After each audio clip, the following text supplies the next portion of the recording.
Independence, tenue du 20 au 24 mai.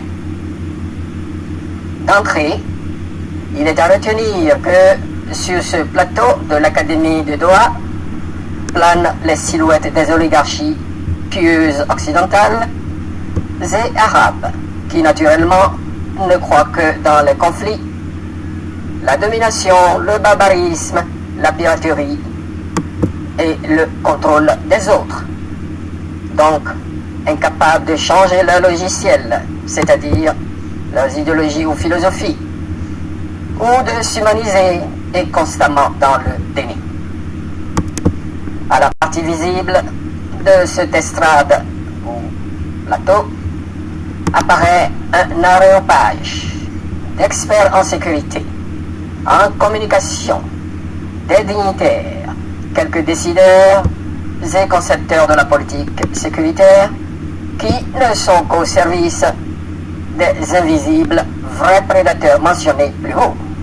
On notait, entre autres, la présence de France 24 en la personne de M.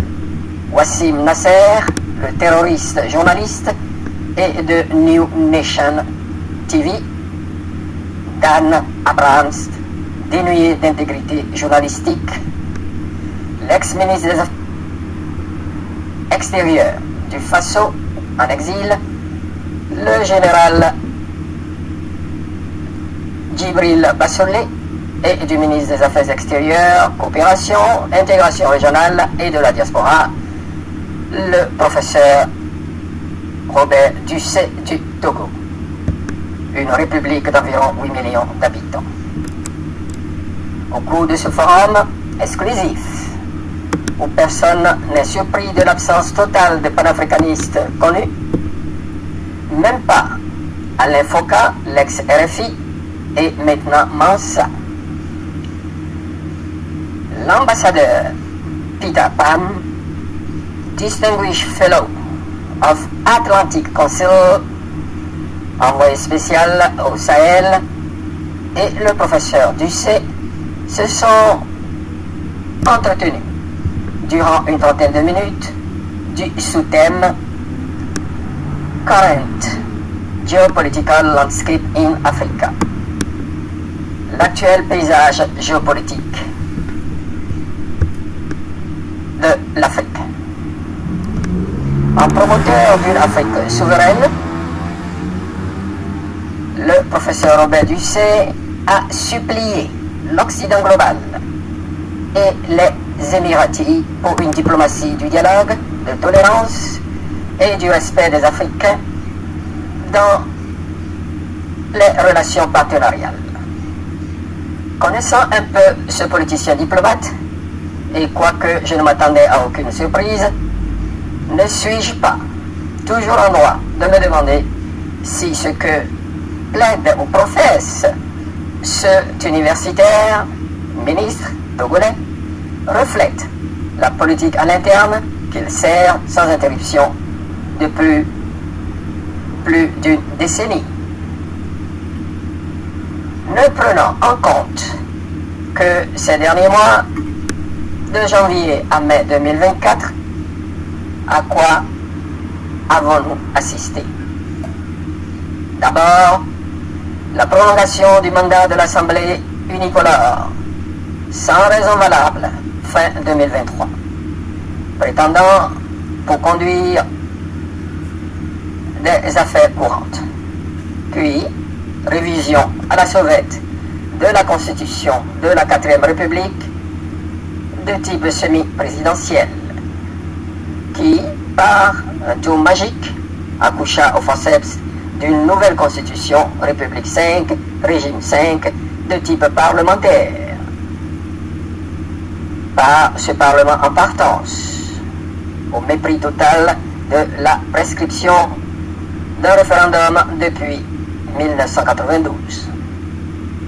Son adoption après deuxième lecture et promulgation frauduleuse par le président Faure Gnassingbé au 6 mai écoulé, en dépit de l'appel de la conférence des évêques catholiques du Togo, de quelques autres ordres religieux l'opposition moribonde et surtout de la société civile à ne pas changer et promulguer illégalement et illégitimement la constitution du pays. Ensuite, la tenue des élections législatives et régionales sans observateurs crédibles. Bien sûr, avec les bourrages inégalés d'urnes. Les résultats sans surprise. 108 sièges pour RPT Unir, donc au pouvoir, et 5 sièges pour 4 partis de l'opposition émasculés depuis près de 60 ans, et sans surprise. 70% d'abstention, l'équivalence du rejet de cette mascarade électorale. Monsieur Robert Ducé, entendez-vous l'expression du ras-le-bol des citoyens en âge de voter? Au 14 mai 2024, arrestation puis condamnation de Blaise et Abirou à 6 mois de prison avec sursis. 2 jeunes TikTokers rêvant de leur droit à être président du Conseil un jour. Cette publication ou acte jugé offensant pour le chef de l'État. Tous deux sont sortis de leur incarcération de 15 jours avec une maladie de peau. De la gale, dit-on, de cette prison bondée de prévenus, d'opinion, attendant leur tour devant des juges inféodés au pouvoir. Leurs avocats ont renoncé à faire l'appel. Ce verdict étant, disent-ils, un forçage juridique, donc illégal, illégitime et inhumain, qui ne peut plus être juridiquement argumenté ou plaidé. Cher professeur, tout ça très bien fignolé ou fagoté, vous direz, n'est-ce pas? Avec tout le respect dû à votre rang, où est le dialogue? Où est la tolérance et le respect du peuple togolais? Où est le respect du choix des électeurs? Où est le respect des vrais résultats authentiques des législatives et régionales? Où est la bonne gouvernance qui est prônée par vous à Doha, Qatar? L'adage « toute charité bien ordonnée commence à domicile » fait-il défaut à votre arsenal de diplomates et de médiateurs panafricains? Où étiez-vous durant cette cabale constitutionnelle? Votre longévité inégalée à ce poste, c'est-à-dire de 2013 à ce jour, au sein de ce régime, apporte-t-elle un soulagement minimal aux tourments, angoisse, misère économique et morale à ce peuple que vous prétendez représenter si élégamment et éloquemment à travers le monde? Ensuite, en bon père de famille, professeur ministre de son État, toute cette opération d'incarcération et relaxation pour terroriser le citoyen lambda s'est déroulée durant votre séjour à Doha, Qatar. Comment vous êtes-vous senti? Très fier, naturellement.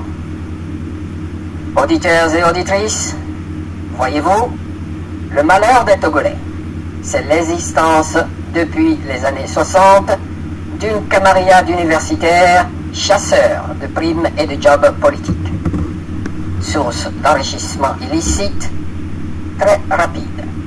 Ceux-ci sont très habiles à faire le contraire de ce qu'ils avaient professé sous une certaine dignité de leur toge et chair, mais qu'ils n'hésitent en un clin d'œil à troquer contre leur costume de marque RPT Unir, puis jouir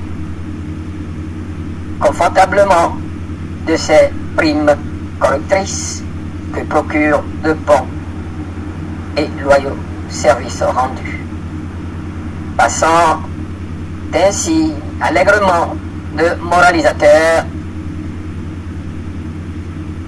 et bon expert, au statut de petit nègre honteux, sans vergogne et bourreau de nos libertés élémentaires. Ainsi va le Togo des Gnassingbé.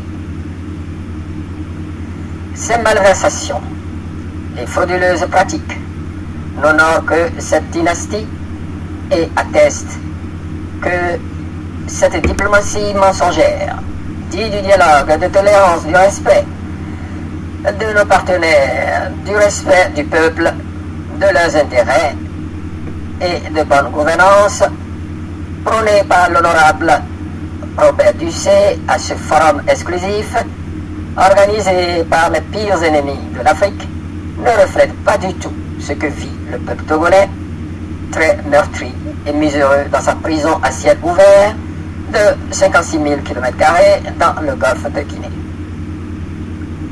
Messieurs et dames, après ce bref exposé, doutez-vous encore de cette fraude et que sa longévité à ce poste soit due à son indéfectible loyauté à cette dynastie d'autocratie sanguinaire? De la nature répressive et inique de ce régime, doutez-vous encore qu'il n'ait survécu que grâce à sa milice militarisée, frauduleusement nommée les FAT, Forces armées togolaises, à sa brigade de femmes peu vertueuses, à sa cohorte de Forvi Macroute, c'est-à-dire les tontons Macroute d'Haïti, à sa manœuvre éhontée, voire criminelle, de contournement de l'article de limitation du nombre de mandats présidentiels à 2 et du vol des élections. Enfin, doutez-vous encore que cette politique étrangère ne serve que de cache-misère inqualifiable du peuple togolais? Que faire en réponse aux décideurs, concepteurs et renégats, incapables de dériver leurs promesses, pareil au plus pressé, en créant une cagnotte, Blaise et Abirou, si ce n'est déjà fait, pour aller en aide aux jeunes TikTokers ou non injustement incarcérés pour le délit d'opinion, en contribuant financièrement aux soins médicaux et psychologiques en cas de besoin, en poursuivant le combat sur la longue autoroute panafricaine avec ses nombreuses entrées et sorties, sans baisser la garde et sans relâche, en suggérant au professeur ministre de demander la recette du succès populaire des Assimi Goïta, Ibrahim Traoré et du général Tchani auprès de ses collègues et invités à sa 9e conférence panafricaine à venir en fin 2024. Pour finir, messieurs Peter Pan et Robert Ducé, une question pour vous. Devrions-nous supplier ces oligarchies arabes et occidentales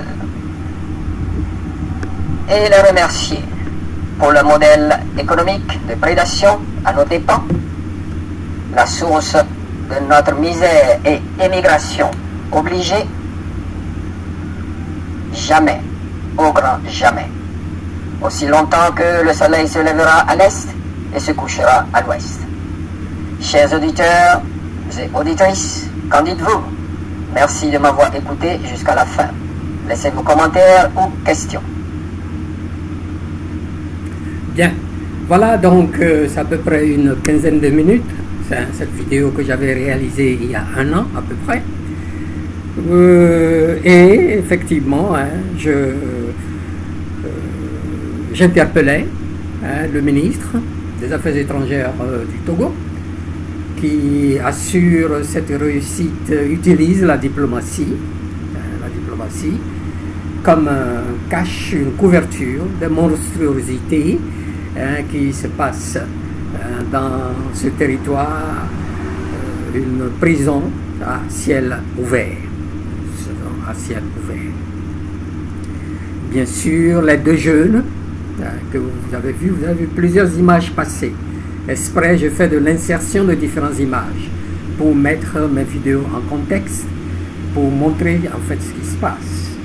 Au tout début, je parlais de personnes invisibles, ce sont les maîtres marionnettistes, c'est-à-dire l'Occident global, pour lequel travaillent les marionnettes, c'est-à-dire les gens comme les Félix Houphouët-Boigny, Yadema, de père en fils, Senghor, Sassou Nguesso, ce sont eux ce que j'appelle en général les marionnettes, et les maîtres marionnettistes, ce sont donc nos prédateurs, les pilleurs occidentaux. Et aussi, il y en a des orientaux, sauf que les orientaux, maintenant avec tout ce que nous avons souffert, petitement nous arrivons à, ma foi, opter pour une coopération tout à fait différente. Le jeu de la chèvre et du chou, petitement commence par être éliminé dans nos États. Bien, cette conférence, paysage politique et des questions sécuritaires, vous l'avez vu, j'ai dit l'essentiel. Si ça vous intéresse, vous de réécouter. Vous allez donc sur YouTube, vous faites un nouveau training, vous cherchez, doutez-vous encore. Ceux d'entre nous qui doutent encore que la politique extérieure sert de cache-sexe au régime, eh bien, l'exemple est là, vous avez vu, avec, ma foi, des journalistes comme les invités, ceux qui étaient présents, visibles.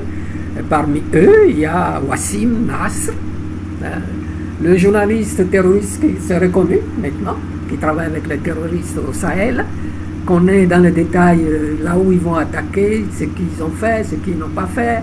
Il est au courant avec tout le mensonge, manipulation de l'information, au point même que, je crois, les pays du Sahel ont porté plainte contre lui, terrorisme, et etc. Et puis un autre journaliste aussi des États-Unis, de la droite américaine, genre de MAGA aussi. C'est les deux grands journalistes qui étaient invités. Et les invités, bien fois, sont des has-been, tels que Djibril Bassolé, ancien ministre des Affaires étrangères du Burkina Faso, que les jeunes, le nouveau régime et tout cela ont éjecté depuis bien longtemps. Voilà. Après, donc, ma foi, ces propos restreints, je n'irai pas trop loin là-dessus, sur cet élément. Je vais donc essayer, j'espère que tout marchera bien, et vous passez à la troisième partie.